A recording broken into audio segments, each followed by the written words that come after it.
सकते हैं नोएडा में सोसाइटियों का क्या हाल है, बिल्डर्स का क्या हाल है और सरकारी संस्थाएं जो फ्लैट्स का पोजीशन देने के लिए काम कर रही है उनका क्या काम है। ये किचन है, यहाँ खाना बनेगा और इसकी जो कंडीशन है बहुत ही बेहतरीन है। इस समय रेडी टू मूव इन है। ये आपका स्टोव है, ये आपकी चिमनी है, हमारा लिफ्ट है। अच्छा ये आपकी लिफ्ट है। चला के दिखाइए, आप खुद ही चला लीजिए। जी जी ये रेडी है, ये रेडी है। इनके हिसाब से आप देश के लिए तो लड़ लिए और उसमें जीत के भी आ गए, लेकिन यहाँ अपने फ्लैट के लिए, रिटायरमेंट फ्लैट के लिए लड़ना बड़ा मुश्किल। एक फौजी आज अपने ही देश में अपनों से ही हार गया। आज के जमाने में दिल्ली एनसीआर में अपना खुद का घर या फ्लैट होना किसी सपने से कम नहीं है। फिर भी आम आदमी अपने खून पसीने की कमाई से पाई पाई जोड़कर उस सपने की तरफ बढ़ते हैं। पर फिर होता क्या है? धोखा, जो उस सपने को चूर चूर कर देता है, उन आंखों में नमी भर देता है जो कभी उन आंखों में अपने आशियाने के सपने सजा कर बैठी थी। और संगीन सवाल खड़ा करता है कि जब एओए का ऑफिस दिल्ली में रजिस्टर है तो वो यूपी में काम कैसे कर रहे हैं? फ्लैट कब मिलेगा और मिलेगा भी तो किस कंडीशन में मिलेगा? इसी बात की पड़ताल करने ग्राउंड पर उतरे हमारे संवाददाता उत्कर्ष प्रताप सिंह की ये खास रिपोर्ट देखिए।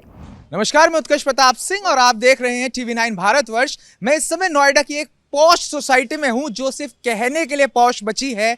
सोसाइटी का नाम है आम्रपाली हार्टबीट सिटी और यहाँ के जो रेसिडेंट है, यहाँ के जो वासी हैं, उन्हें आज ये नौबत आ गई है कि हाथ में तख्तियां पकड़कर यहाँ खड़ा होना पड़ रहा है। तो उनसे बात करेंगे आज कि ऐसी क्या नौबत आई कि छुट्टी के दिन जब इंसान को अपने परिवार के साथ एंजॉय करना चाहिए, बाहर जाना चाहिए, वो यहाँ तख्तियां पकड़कर खड़ा है और तख्तियों पर लिखा है we demand justice who gave a dose to AOA the power to decide for all of us. तो क्यों इतनी परेशानी है, क्या हुआ? तो मैं बात करूंगा। सर आपका नाम सबसे पहले? मेरा नाम प्रतीक सिंह है, मैं यहाँ का बायर हूँ। अच्छा प्रतीक जी, मैं आपसे सबसे पहले ये चीज पूछना चाहूंगा, आज छुट्टी का दिन है, सैटरडे है, आमतौर पर फैमिली मैन एंजॉय करता है फैमिली के साथ, पर आप सब यहाँ तख्तियां पकड़कर खड़े हैं इस टावर के बाहर, क्या मजबूरी आ गई? देखिए आपके सामने है इनकी सो कॉल्ड कंस्ट्रक्शन क्वालिटी। आइए चलते हैं, जरा देखते हैं क्या समस्या क्या है। एकदम लाइव समस्या दिखाइए पहले तो आप जरा बताइए। ये हम खड़े हैं टावर बी में, जिसका पोजेशन लेटर और एनओसी बायर्स को दिया जा रहा है कि flat is ready, this tower is ready. और ये क्या है सामने? ये हमारा लिफ्ट है। अच्छा ये आपकी लिफ्ट है। चला के दिखाइए जरा। आप खुद ही चला लीजिए। जी जी ये रेडी है। इनके हिसाब से आपके पीछे ये फ्लैट। अच्छा ये फ्लैट की कंडीशन है, आइए जरा फ्लैट भी देख लेते हैं। ओके, तो ये आप देख सकते हैं नोएडा में सोसाइटियों का क्या हाल है, बिल्डर्स का क्या हाल है और सरकारी संस्थाएं जो फ्लैट्स का पोजीशन देने के लिए काम कर रही है उनका क्या काम है। ये किचन है, यहाँ खाना बनेगा और इसकी जो कंडीशन है बहुत ही बेहतरीन है। इस समय रेडी टू मूव इन है। ये आपका स्टोव है, ये आपकी चिमनी है और यहाँ पर आप खाना बनाइए स्वादिष्ट और अपने परिवार को खिलाइए। तो सर मैं आपसे बात करना चाहूंगा, पोजीशन कब मिला आपको? देखिए इस शेड्यूल के हिसाब से 14 तारीख को, इस महीने की 14 तारीख को टावर बी और एफ का पोजेशन और एनओसी लेटर्स बायर्स को मिलना था। तो एनबीसीसी के हिसाब से ये सब रेडी है, उसके बेसिस पे एनओसी और पोजेशन लेटर दिया जा रहा है कि ये हैंडओवर भी साथ में दिया जा रहा है। अब आप बताइए क्या ये फ्लैट रहने लायक है? क्या मेरी लिफ्ट चल रही है?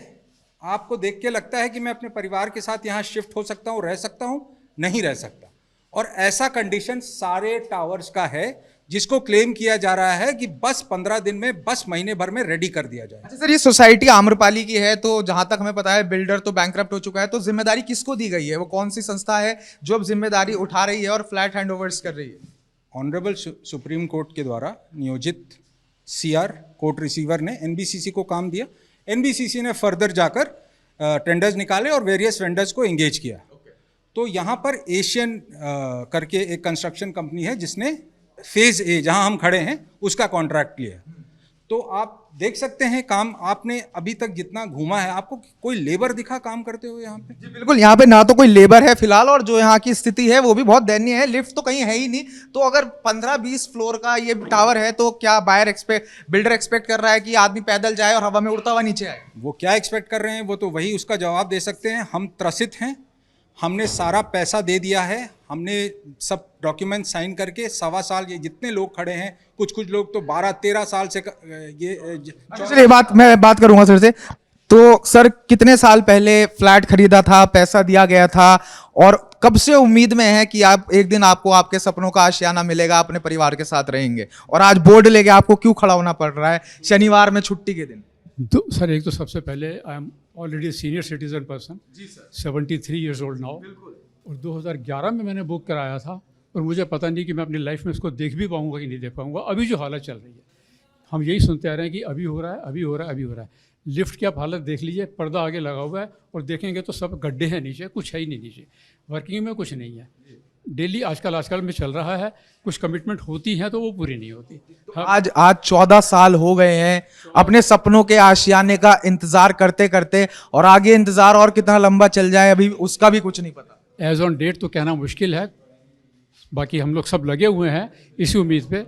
एवरीबडी इज ट्राइंग, देखते हैं क्या होता है। पैसा कितना जा चुका है, कितने प्रतिशत पैसा अभी तक जा चुका है इसका? पैसा सारा जा चुका है जहाँ तक मेरे को है। सब 100% पैसा आपकी तरफ से जा चुका है और काम आपको 15% भी पूरा हो गया नहीं? नहीं, अभी तक नहीं मिला है। अभी तक ना मेरे पास पोजीशन है, ना मेरे पास पोजीशन भी नहीं मिला है। ये था कि पेपर आप सबमिट कर दीजिए, मैंने सब पेपर सबमिट कर दिए 2 महीने पहले, कोई कॉल नहीं आई है, कोई कुछ नहीं है। अच्छा, मैं सर से बात करना चाहूंगा। सर के हाथ में तख्ती है, तख्ती पर लिखा है, दिखाइएगा सर एक बार। सर के हाथ में तख्ती है, तख्ती पर लिखा है वी डिमांड जस्टिस। किस बात का जस्टिस? देखिए, मेरा नाम कमांडर संजीव गुप्ता है। देश के लिए तो लड़ लिए और उसमें जीत के भी आ गए, लेकिन यहाँ अपने फ्लैट के लिए, रिटायरमेंट फ्लैट के लिए लड़ना बड़ा मुश्किल हो। एक फौजी आज अपने ही देश में अपनों से ही हार गया। अब आप हारे तो नहीं, हम लड़े हैं। देखिए, मैं भी 60 साल का हो गया हूँ, मैं भी है लड़ने के लिए तत्पर हैं। यहाँ पे ये सीनियर सिटीजन भी आए हुए हैं, हम सब आए हुए हैं। अब कम से कम लास्ट अपने समूह में रहने के लिए एक घर मिल जाए तो यही NBCC या CR से गुजारिश है। तो देखिए आप कितनी इमोशनल ये चीज है। एक फौजी, एक देश के वतन के लिए लड़ने वाले व्यक्ति हमारे साथ खड़े हैं जो ये कह रहे हैं कि देश के दुश्मनों से तो लड़ गया पर आज, और जीत भी गया, पर आज अपने ही देश में, अपने ही घर के लिए, अपने ही लोगों के सामने मैं संघर्ष कर रहा हूं। तो ये कई कहानियां हैं आज जो हमारे सामने निकल कर आ रही हैं। ये सोसाइटी है Amrapali president state, Amrapali heart beat state. हम यहाँ पर हैं और यहाँ की आप कंडीशंस देखिए। पोजेशन दे रहा है बिल्डर, तो किस बेसिस पे दे रहा है आप दिखा। मैं कैमरामैन को बोलूंगा मेरे साथ आए। दबाने का आप देखिए, आपको कैसे दबाना है, सब आपकी जिम्मेदारी है, आपकी जान आपके हाथ में है। तो और भी कई लोग हैं हमारे साथ, उनसे भी बात करेंगे। तो सर, मैं आपसे पूछना चाहूंगा, कब से इंतजार है पोजेशन का, कितना पैसा जा चुका है? 2012 से इंतजार है। 14 में मिलेगा, फिर 19 में मिलेगा, 22 में मिलेगा, 24 में मिलेगा। आप बोले 25 में मिलेगा, कागज पकड़ा दिया गया, जाके चाबी ले लो। इसमें चाबी लेके करूँ क्या? अभी कागज फ्लैट पे जाऊं कैसे जाऊँ? कागज मिल गया जून में, आपका जाओ और चाबी ले लो। अब बताइए कहाँ जाऊँ? मतलब खुशी दी तो वो भी पूरी नहीं दी, खुशी क्या है? वो गम ही दे दिया। वो एक कागज की टुकड़ा पकड़ा दिया गया, जैसे बच्चों को चॉकलेट पकड़ा दिया जाता है, ऐसा ही है। पता नहीं कब मिलेगा, किस साल में मिलेगा। हम लोग क्या रह पाएंगे यहाँ पे?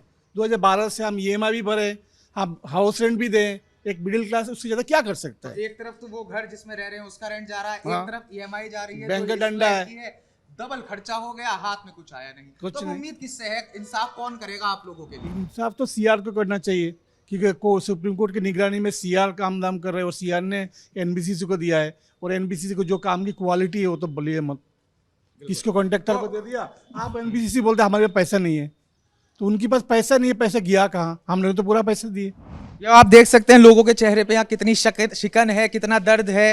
पैसा जा चुका है क्योंकि जो नौकरी पेशा आदमी है, जो मिडिल क्लास है भारत का, वो एक एक पाई जोड़कर अपने सपनों के आशियाने को बनाने का एक सपना देखता है। फिर जब उसको पता लगता है कि मेरा घर तो मुझे मिल ही नहीं रहा है, 10 साल में मिलेगा, 15 साल में मिलेगा, कुछ नहीं पता। और जब चाबी मिलती है तो सपना आधा अधूरा मिलता है। ना लिफ्ट है, ना जाने के लिए कुछ व्यवस्था है, ना पूरा अंदर घर बना है। तो हमारे साथ कुछ युवा भी हैं, उनसे भी बात करेंगे। सर जी सर, ऐसा है। किसी को चाबी मिल गई है तो उसका घर अधूरा है, किसी को पोजेशन लेटर मिल गया है तो उसकी चाबी नहीं मिली है, और किसी को तो ना चाबी मिली है ना पोजेशन लेटर मिला है। तो भाई साहब, युवा है, सैटरडे है, आज तो बाहर जाने के प्लान्स होंगे थोड़े बहुत। आप यहाँ खड़े हैं तख्तियां लेके, मैं आपके पास आऊंगा, मैं एक बार इनसे पूछ के बस फिर आपके पास में आता हूँ। मैंने 2023 के अंदर लिया था ये मकान, है ना, एंड मेरे को उसकी कंडीशन जब देख के मेरे को तो आप अब तक के सबसे लेटेस्ट बायर मिले हैं, सारे 14-15 साल वाले मुझे। न्यू बायर्स हैं, है ना, तो हमने जब लिया था तो हमारे को यही बोला गया था कि आपका बिल्कुल तैयार है और 6 महीने में आपको चाबी मिल जाएगी। 6 महीने के भी करके अभी 2 साल से भी ऊपर हो गए और अभी तक कोई आता पता नहीं है। चाबी को छोड़ो, आप इसकी कंडीशन देखोगे तो कंडीशन देख कर आपको पता चलेगा क्या कंडीशन है। हमने इसको बोला इसको ओसी करवाओ, ओसी का भी कोई कंडीशन नहीं है। अब आप ये बताओ मेरे को, अगर चाबी मिल भी गई मैं अंदर से सही करवा लूंगा, बट अगर ऊपर से छत गिर गई या कुछ हो गया तो कौन रिस्पॉन्सिबल होगा? लिफ्ट ही नहीं है जाने के लिए तो घर कैसे जाएंगे? क्या कैसे होएगा? 9 घंटे की नौकरी करे आदमी और उसके बाद आके 25 फ्लोर पैदल भी जाए, वाह भाई वाह। मतलब मैं अपनी फैमिली के साथ कैसे शिफ्ट हो सकता हूँ? ये तो बहुत ही लॉजिकल है ना।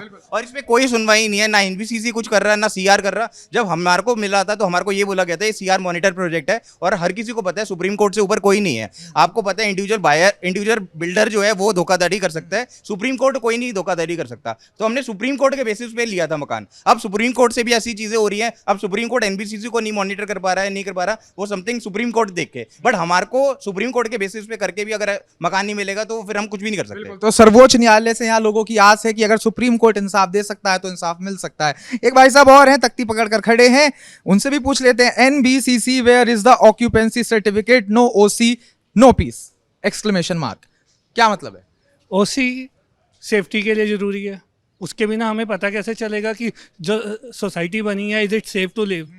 तो अभी तक ओसी नहीं है। कितने साल से चक्कर लगा रहे हैं आप? मैंने I am a new buyer, I bought 2 years back. तो अभी आप देख सकते हैं कि न्यू बायर और ओल्ड बायर्स एक ही स्टेज पर आकर खड़े हो गए हैं। हाल सबका वही है, सेम टू सेम। सर आप कुछ कहना चाह रहे थे, आप बिल्कुल बोल रहा था।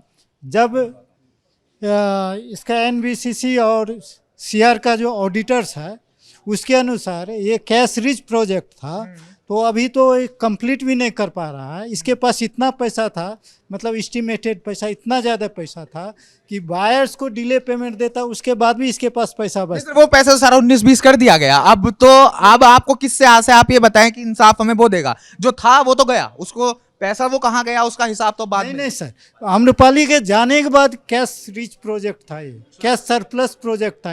उसके बाद भी आज ये हालात है। ऑन टॉप ऑफ दैट वो सरप्लस होने के बावजूद भी घर कंप्लीट नहीं है और वो सबके ऊपर इंटरेस्ट डाल के रखा 2 लाख। तो मैं आपसे बात करना चाहूंगा सर, नहीं, अभी तैयार होकर आए हैं, बढ़िया सैटरडे का आज तो मुझे लग रहा है कुछ अच्छे प्लान्स थे, लैंड यहाँ पर हो गए हैं। हाँ बिल्कुल। तो क्या मजबूरी रही? किसने घर से, पापा ने घर से भेजा कि भाई चेक करके आओ, जो नया फ्लैट लिया था इतना पैसा दिया था, फ्लैट मिला या नहीं मिला? नहीं, एक्चुअली मेरा नाम अभिषेक माथुर है। मैंने यहाँ पे फ्लैट लिया था 2023 में। I am a new buyer. मैंने स्टार से फ्लैट लिया और फ्लैट लेने के बाद मुझे बताया गया था कि 6 महीने में ये मेरे को मिल जाएगा। I have paid around 90 lakh rupees मैंने पे किए और मैंने यहाँ पे घर लिया 2 BHK 1200 स्क्वायर फीट। उसके बाद अभी 2 साल हो गए हैं, जुलाई 2025 चल रहा है, अभी तक कुछ अता पता नहीं है। इनफैक्ट अब पेमेंट का जो लीन में डिले हुआ था एनबीसीसी से, उसके लिए भी मेरे पे 3 लाख रुपए इंटरेस्ट लगाया हुआ है कि आप 3 लाख रुपए हमें और दो जब आपको एनओसी और पोजीशन लेटर मिलेगा। फ्लैट की पोजीशन की तो एक्चुअल पोजीशन का तो आप कंडीशन देख ही रहे हो क्या। तो मामला वही हो गया, चोरी ऊपर से सीना चोरी। हाँ, उस पर इंटरेस्ट और मांग रहे हैं। 3 लाख रुपए मेरे पे इंटरेस्ट लगाया हुआ है। तो आई वांट टू नो कि इंटरेस्ट किस बात का लगा हुआ है, और जब आपकी तरफ से डिले हो रहा है तो उसमें मेरा इंटरेस्ट देने का कोई मैटर बनता नहीं है। तो वो चीज़ है, और उसके लिए हम लोग आज यहाँ पे सब आए हुए हैं सैटरडे को। तो जैसे कि आपने देखा, हम यहाँ पर अभी मौजूद हैं और ये नोएडा की किसी एक सोसाइटी का हाल नहीं है, लगभग ये नोएडा की सभी नई सोसाइटियों का हाल है। कहीं पोजेशन नहीं मिल रहा है, कहीं व्यवस्था सुचारू ढंग से नहीं है, कहीं ये बुरे हाल हैं सोसाइटी के। यहाँ नए बायर्स हैं, पुराने बायर्स हैं, यंगस्टर्स हैं, सीनियर सिटीजन्स हैं, सबकी आंखों में बस एक ही सपना है, मेरा आशियाना मुझे कब मिलेगा। और एक ही सवाल है कि कब मैं अपने परिवार के साथ वो सुखी जीवन जी पाऊंगा। क्योंकि मिडिल क्लास ने पाई जोड़कर वो पैसे जोड़े इस आशियाने के लिए, और अब वो पैसा कहाँ किस गर्द में है ये भी उनको नहीं पता। तो आज हम यहाँ पहुंचे, हमने उनकी समस्याएं जानी, समस्याएं सुनी। आपकी भी अगर कोई ऐसी समस्या है, आप भी किसी ऐसी समस्या से जूझ रहे हैं, तो नीचे कमेंट बॉक्स में कमेंट कर हमें जरूर बताइएगा। बाकी ताज़ा अपडेट्स पाने के लिए TV9 भारतवर्ष को सब्सक्राइब कीजिएगा।